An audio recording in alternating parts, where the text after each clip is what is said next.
Bonjour à tous, voici la minute du bonheur. Et aujourd'hui, il faut de l'argent pour vivre. Il faut de l'argent pour vivre. Cela ne signifie pas qu'il faille vivre pour l'argent. Il y a en gros deux sortes de gens sur la terre. Les uns mettent l'argent au-dessus de tout. Ils ne reculent pour s'en procurer devant aucun effort, et même devant aucune exaction. Ils gardent jalousement ce qu'ils ont acquis, ou en échange une partie contre ceux qui peuvent prouver au monde qu'ils sont riches.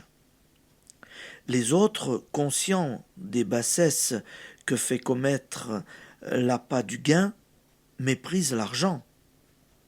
Il suffit qu'un travail puisse honnêtement leur en procurer pour qu'ils créent mentalement toutes sortes de barrières. Aucune des deux attitudes n'est la bonne.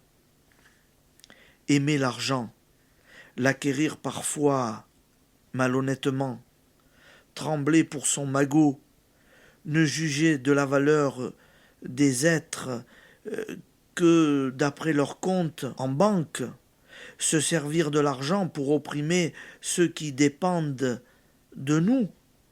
Tout cela entraîne de bien grands maux dans le domaine de l'esprit.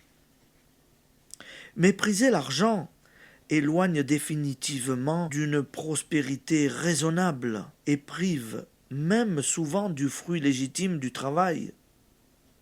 Que tous ceux qui se désolent de n'arriver jamais à joindre les deux bouts, malgré des efforts méritoires pour gagner leur vie, examinent bien s'il n'y a pas à l'origine leur dédain des biens de ce monde.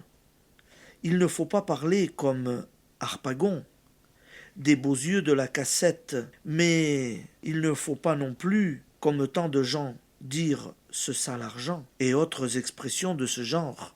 Quelle est l'attitude juste? La force créatrice qui est en nous est la source universelle de tout bien. Ces biens sont notre légitime héritage, à condition que nous nous considérions comme un canal à travers lequel ils s'écoulent, donnant comme nous recevons. Car la cupidité est l'une des causes premières des malheurs de ce monde, alors que la générosité engendre les pensées forces les plus fécondes et nous maintient dans le grand courant des échanges fraternels. Application. Dites non à partir d'aujourd'hui à toute pensée de limitation et de gêne. Adoptez une attitude largement réceptive vis-à-vis des biens de ce monde. Mais attention pour tous les êtres autant que pour vous-même. Bonne journée, amis auditeurs, et à demain.